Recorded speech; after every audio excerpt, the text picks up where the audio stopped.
So, how long do you think we'll be here? I'm not talking to you. You know what? We are so screwed. Thought you weren't talking to me.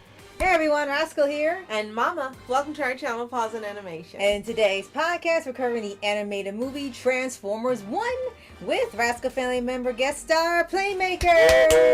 Good to be back as always. Now this is one movie we all have had to cover together, both as animation and Transformers fans, and seeing all the praise it's gotten from fans is one movie you don't want to miss. But before we start, be sure to like, subscribe, and click notification updates on future podcasts and World of Paws videos. Absolutely. Thank you so much for joining us today, subscribing, sharing our videos, and so much more. And as always, you know we appreciate you. Yes. So, this is the movie that's been talk of town for animation for, I think, since the time the trailer and the movie released. Yeah. And for those of you not familiar with Transformers 1, hard to believe, but we'll go ahead and take that chance. Mm-hmm. It's a sci-fi action film based on the Hasbro's Transformers toy line. They need to add comedy because there's a lot of it. And it premiered in Australia first, September 11th of 2024, followed up on the 20th of the same month in the U.S. with a runtime of 104 minutes. It actually has a budget between $75 million and $147 million, earning over $129 million at the box office. Yeah. Wow. And a lot of people were very upset over this because it was considered a failure for Transformers fans, animation fans, to not go support the movie. But the reason why a lot of people didn't go chance is because they had the trailer you said back in December, and the trailer made it look like it was this goofy comedy, and people were very disappointed, decided not even try it. Then some people went ahead and watched it after it came out, and they were really blown away, and they were telling people you need to go watch and support it, or else they might not do any more Transformers movies. Well, too bad they don't do any more Transformers movies now. So what we're going to do in this podcast today is give you both sides of the conversation, basically, for this movie. And you can chime in and let us know what you think in the comments below. Right. So first, let's go with the good. We're going to start with you, Playmaker. Yes. What's the good or the best parts of this movie you thought from viewing it? Now, if you've seen it more than once, only the first viewing. Okay, so the biggest thing I noticed about this movie is that it's like, yeah, like you said, like some people thought from the trailer it was just going to be a standalone comedy, goofy thing, like something that had nothing to do with the overall story about Transformers, like how like the little kid cartoons like Rescue Bots and stuff like that did. Yeah. That's what most people were afraid of. Yes. But as I watched the first few minutes of the movie, I realized this whole thing was the same, and even as I researched a little bit more afterwards, this whole story takes place in the aligned continuity. Have either of you ever heard of that with Transformers, the aligned continuity? Yes, we have heard a lot about it. Yes. Yeah, it's basically like, as much as it's different from like the Transformers War for Cybertron video games, the Transformers Prime cartoon, and this, as much as the storytelling and or animation is different, it all follows the same basic principle of what happened. It started off with Optimus and Megatron starting out from humble beginnings, moving on, becoming the great warlord and leader that we know, and a bunch of other like little critiques here and there that Transformer thrives on. Now, one thing that's like also like really like has also been really controversial I've heard with the fans is like Megatron's introduction. Like apparently, according to some comics that I've read from the Aligned continuity, Megatron did in fact start off as a miner. Okay. So they went and found one that would fit for that storyline. Maybe that's how Garen Lagann was inspired. Maybe. Exactly. So it's definitely keeping in continuity with that. And the movie was actually going to, like how with Transformers Prime, they were trying to include the whole gladiator side to him, but apparently they cut that off because apparently they were short on time. Okay. Well, it's interesting you say that because we read that the writing for this movie began in 2015. Oh, and wow. actually, Akiva Goldsman, gave the writers room to create ideas. Gave them the freedom to make changes. Okay. And so, for people who are wondering, well, why did they go this route? Why did they decide to start with a whole new cast of voice actors? Right. And to change personalities and so forth. Because they gave them the freedom to do it. Right. And that might not be what purists want to hear, or even we want to hear, but this is how they decided they will to give them approach permission. the project. Right. Yeah. So. Yeah. And I will say, like, definitely, like, on that note of the voice actors, like, as much as, like, some people were skeptical, even I was skeptical about Chris Hemsworth as Optimus, he actually does a pretty solid impression of him, or as Peter Culligan's impression of Optimus Prime, but, like, again, this is supposed to happen years before we know him as the great Autobot leader that we know, so I guess you could see he sounds believable as a young Optimus. Possible. So, thought the special effects were very good. Right, animation was fantastic. Yes. Whole way through, there wasn't a single spot you could say it looked lazy or animation error. They took good care of that. Oh yeah, and on top of that, they kept it like true and behold to like the original styling of G1 of Generation 1 Transformers. So it wasn't like Michael Bay making it all freaky, alien-y and whatnot. They actually made it seem like these were the same robots from the planet Cybertron. And that's actually a lot of criticism we hear from those movies. So, but people I've got to hear throw J1. this in because I hear so many people and read, "Oh, Michael Bay is not involved." Michael Bay is involved with every single Transformer project. Right, he whether just it's live action, what type of movie, and what capacity. His production company is always involved. Yeah, so he just it's kind of wasn't- hilarious that people say, "Oh, this movie is better because it didn't involve him." It always involves him. It's just he's every not in single step. He's just not directing. Right, Yeah. and making some of the Yeah, like major this time he was just decisions the and producer creative in this movie, not decisions. the- Right. the actual But artist. he's always Right. involved. So. And it seems like, maybe for the sake of people's sanity, keep him as a producer or something lower level where he's not in the forefront. And they're like, okay, you're better off in this position. There'll be a lot less hate towards him. Maybe that's what they need to do. Yes. Very much so, because I tell you, I cannot stand another scene of vomiting aliens or headless scenes that we've come to know from the Bay movies. Now those, horrible. It's too much. So, a little more on the production side, since we've gotten into it. This one's directed by Josh Cooley, has 3 screenplay writers and 2 story creators. There were 6 producers, including Michael Bay, as we mentioned. 6 of them. And Christopher Batty is responsible for the wonderful cinematography. Because for me, that was the best part of the movie. I really enjoyed the visual. Absolutely. I mean, it was beautiful to look at. Yes, absolutely. I don't think there's anything wrong with how it looks or even the designs, knowing they were keeping with G1 that people have been begging for them to go back to. They really meshed that together perfectly with this. And how about the movement? I thought the movement was really fluid. Yes, with the fight scenes and when they were doing the traveling like on the train and stuff, and then when they had the backgrounds and horizons, they looked really beautiful. And I thought, and tell me what you think, Playmaker, the biggest achievement was seeing a game visually. But when I was looking at it, the whole time I was thinking, it looks fantastic. Yes. But you also were looks like an thinking alien of how the characters move within the animated world. They have their and own they style. had meshed them together. Somehow they had meshed both those styles together. Yes. And made it Yes. perfect. Yes, definitely. Yeah, I think that especially came true, like especially when we saw like the surface of Cybertron scene, how Yes. it was like this whole natural and then just transforming environment, and as we saw like the characters like go about that, like it definitely did just speak out and just boom in that whole like fusion, like you said there. Yes, absolutely.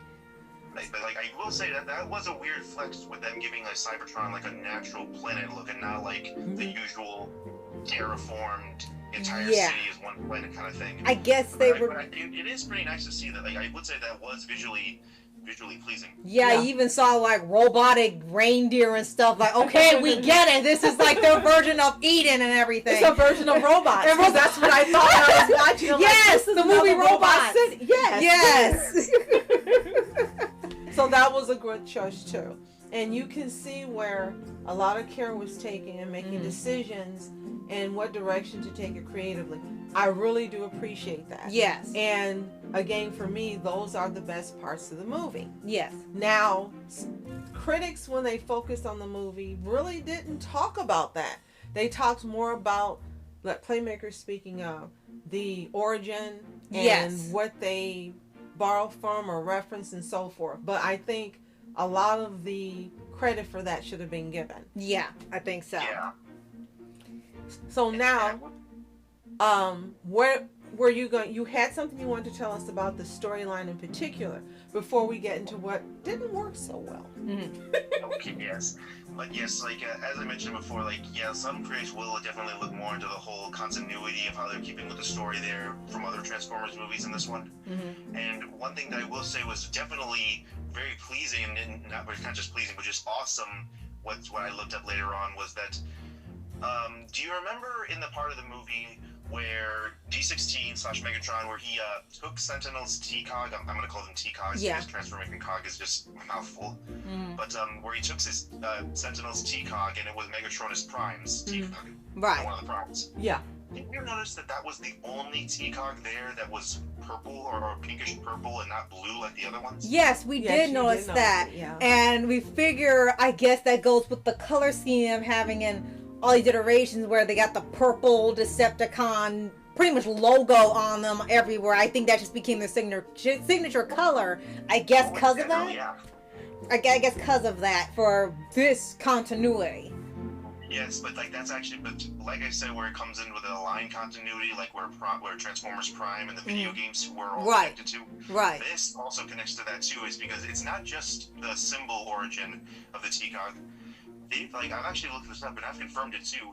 In the overall story of Transformers, Megatronus Prime, he normally is like considered one of the evil primes, and he gets his powers from a lot of dark sources, including what Transformers Prime brought up, Unicron. And do you remember how in Transformers Prime they had Dark Energon? Yes, that was definitely one of those big things about it. Right. Yeah, so I looked it up, and they've confirmed that the reason why Megatronus Prime, even though he was a good guy in this movie, the reason why his T-Cog was the only one that was purple is because he was the only one that mastered Dark Energon, like Megatron did in Transformers Prime. So that T-Cog is the only one driving from Dark Energon, and why Megatron was turning all evil and whatnot, because he's the only one using Dark Energon. Okay, that's something we didn't know the full details of. Because we don't know everything about Transformers, but there's a big chunk. There's only a big chunk of it we know and we're still learning. So that is interesting to know. And they've got a lot of inspiration towards Transformers Prime because that's considered the best Transformers series out of these iterations they've done. So absolutely, and yeah, like I said, it's all the aligned continuity. Whether it's different animation, whether it's different slight variations in the storytelling, it's still the overall uniform story of Transformers that they've gone through in the modern age. Right. It kind of reminds me. Trust me, just play the Wurh for Cybertron video game. You're gonna get a lot of mouthful from Prime on that. And that kind of reminds me of Voltron with Zarkon. Yes. He and Hagar mastering to use that evil energy source. Yes. So I don't know which was first, but clearly one inspired the other. Since you're telling us about this. Yeah, makes you origin. think now. Yeah, it does. Definitely. Exactly. And like that's like one of the biggest, definitely one of the biggest fan things I feel like a lot of people were going for, especially when they just broke down every little thing about like the background of the primes, of Transformers and whatnot. And what's also another really quick thing I wanted to bring up, I brought this up to you, Rascal, before, but do either of you know Transformers Cybertron, that one series that has I think our buddy Hero Central, he used this one of the primes for his logo for? I just learned of that because of you. Now, Rascal. Yes, never watched it, but I've heard of it. It's supposed to be like a half anime, half CGI series. Yeah, it is, and it was part of this other trilogy things in Japan, and then it was dubbed in America. I saw it when I was a little kid, and then I've been rewatching it. But in it, they bring up another one of the primes in that show. His name was Vector Prime, and Vector Prime was one of the original primes they brought up in this movie.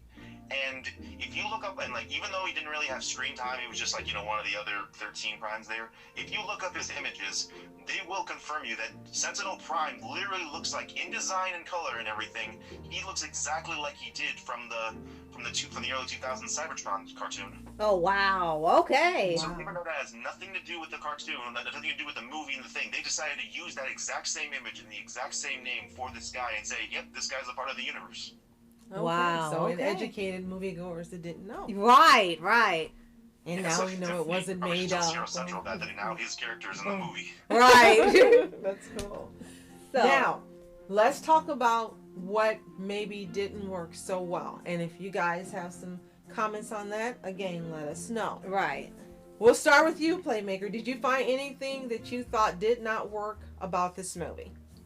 Okay, well, only one, and again, this is my whole it's not so much as like the art style or the storytelling that I didn't like. It was just the fact that I didn't like that that Optimus Prime / Orion Pax wasn't the archivist, that Iacon that he was always told. Because like I said, in the Align continuity in Prime, he always started off as the archivist, and now he's just a minor. And apparently they started off with him breaking into the archives. Yeah, it felt like a bit of a jab at, like, well, he wasn't this brilliant guy, He was actually sort of in the beginning and then gained knowledge later, which, depending how you work with that, it's a little odd to see this great leader and then you see this. I mean, he wasn't always perfect, but it almost felt like they were kind of like, no, he wasn't that smart. He just stole the stuff. It was like, that's a weird way to start the movie, but okay. Need some controversy.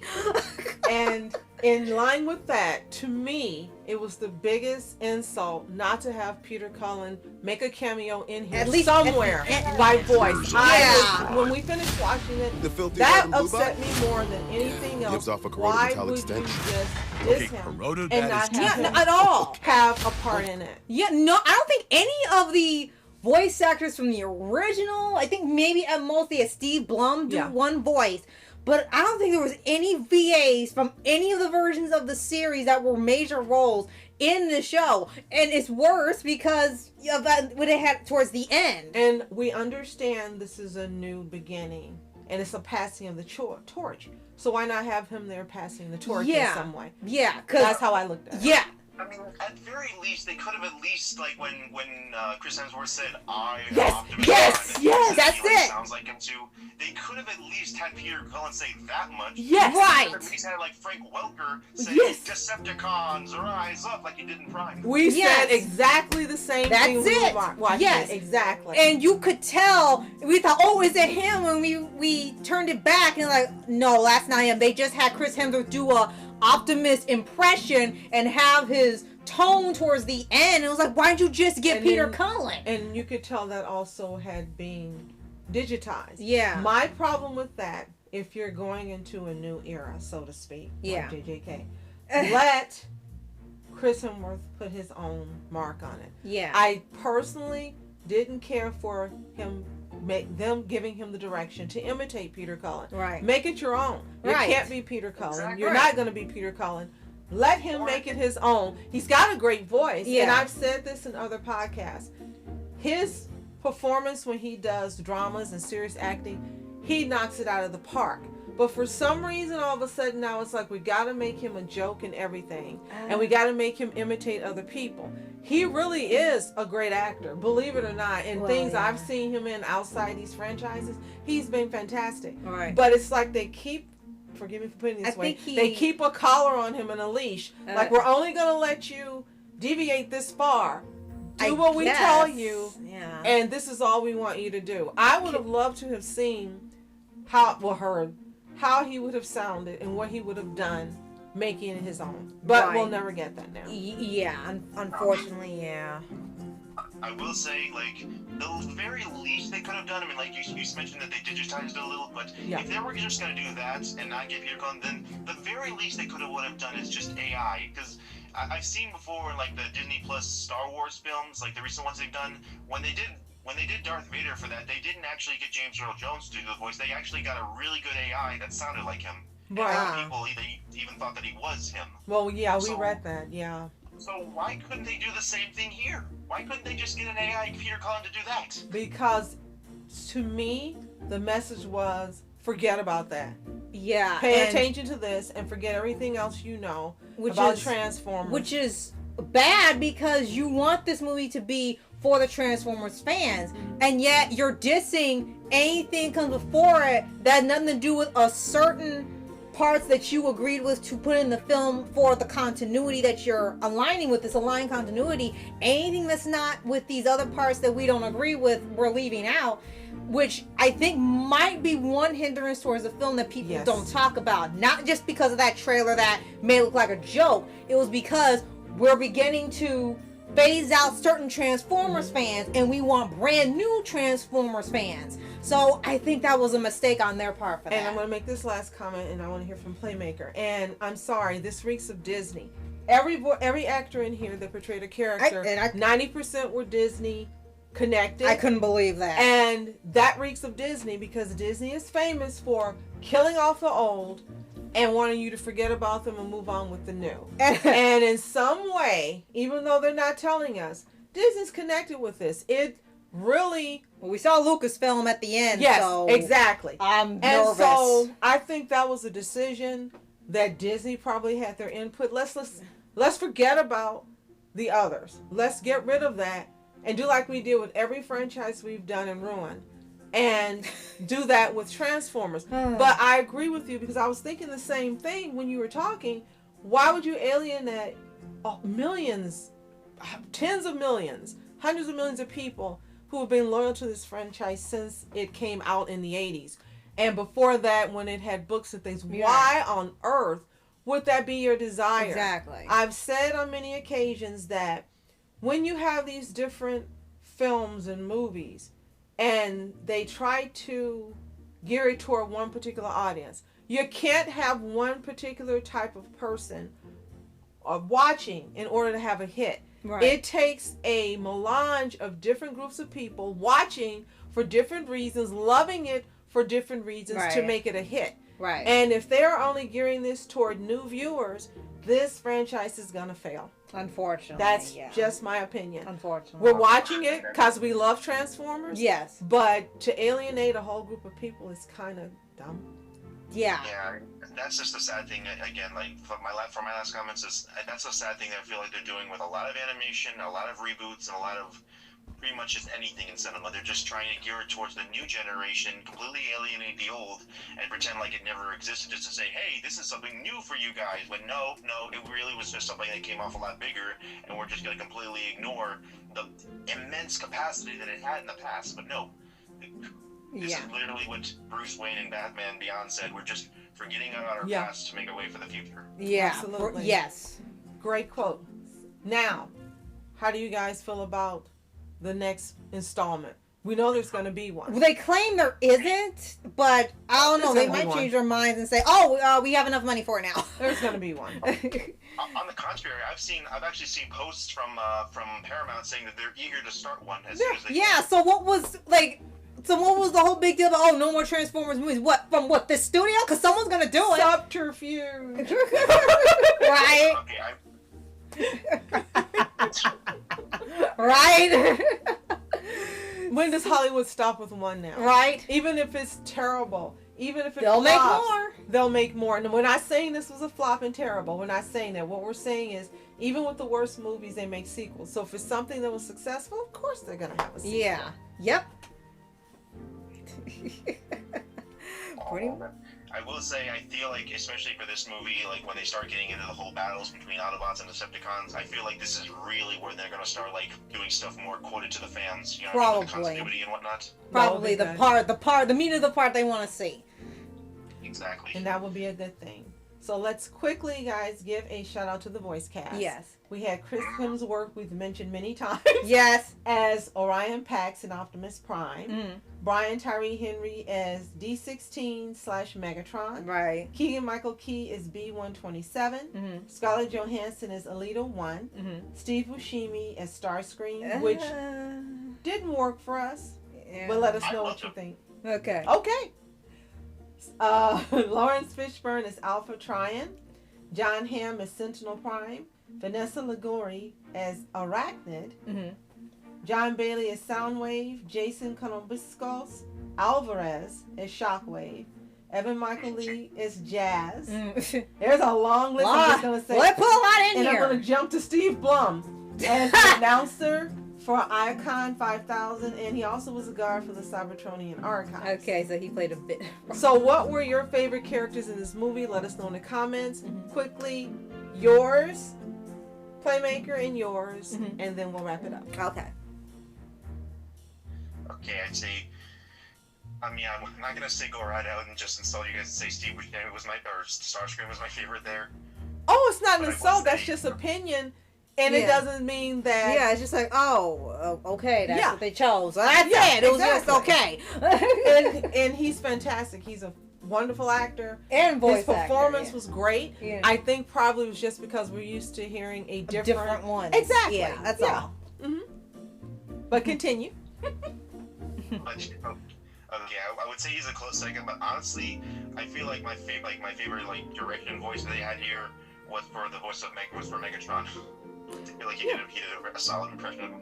Definitely. Yeah, Definitely. I think that's a great one to have as a favorite. Yeah. Definitely. And the performance was great too. I mean, all throughout the movie, when he went from being supposedly a hero Yeah. to turning to a villain, I think he performed that fantastically. Yes. It was believable every step of the way. What really sold it for Yeah. me was the final "I am Megatron." And he didn't, and I feel like he didn't do his own impression of it. I feel like that's like something that even Frank Welker would do. Yeah. Yes, exactly. Yours? And for me, I think it would be the two leads they have for Orion Pax and D16, because in the beginning they did feel like they were supposed to be their own thing while following aligned continuity without trying to be other versions up until the end, where they were trying to say they were them or on that same league.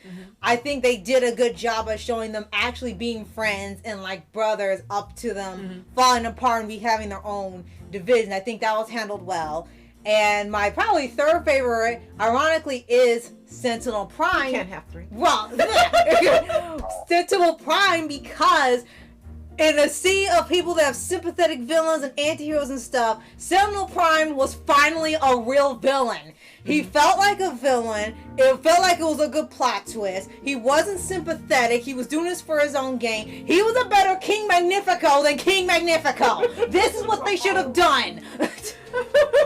That was a villain pretending to be good. That's what they needed to do. Definitely. Yes. For me, I didn't have a favorite yet. I think by the next film, because Okay. it's going to be one, I will. But what I can say, as I did say a few minutes ago, I think all the voice actors performed Yes. fantastically. Yes. They all Yes, did. very much so. And I And think it's- by the next movie, I'll have a favorite. And I do Yeah. hope it's Optimus Prime, because he's my favorite Yes. of all time as far as Right. the character. And the soundtrack So they did hopefully was we'll get that. fantastic too. Really great soundtrack. So for those of you listening, who was your favorite character from this movie? Let us know in the comments. And if you've seen Transformers 1, whether it was in theater or digital or DVD, let us know in the comments. Did you love it? Did you hate it? Did you agree with critics? Tell us what you think. If you haven't seen it, watch it. It is a good addition to the Transformers franchise. Yes. It's not a terrible movie. Ignore the trailer. The trailer Yeah, was pretty a much. liar. The movie is interesting. The only thing I would say, it does go a little longer than it should have. I think an hour and 30 minutes. Yeah. It could have shaved off 10 more minutes. Yeah, That's that's about it. all I would say. And if you haven't already, subscribe for updates, weekly videos for your anime series, anime shows, all things animation, and of course, Transformers! More than meets the More. eye. I beat you! And thank you so much for joining us today, guys. We appreciate you subscribing to all of our channels. Yep. Playmakers, Paws, Rascal, SOFHAB, for supporting us, sharing our videos, and so much more. Yes. As always, You are special. Thank you, Playmaker, for joining us. We're always happy to have you. Looking forward to your next appearance. Yes. And your next suggestion. Yes. And be sure to visit Playmaker's channel. Yes, just call Playmaker for all his stuff. Not just Transformers, but also Spider-Man, Star Wars vs. Evil, Spider-Marco. Spider-Marco. Is it Spider-Marco the most? And Power Rangers if you love Power Rangers. Yes. Super Sentai. And Super Sentai. And faith-based videos also. Right. We've got so much more. Right. Enjoy. So, thanks so much for watching. I'm Rascal Entertainment. I'm Mom Entertainments, and I'm Playmaker. Have a toontastic day. peace.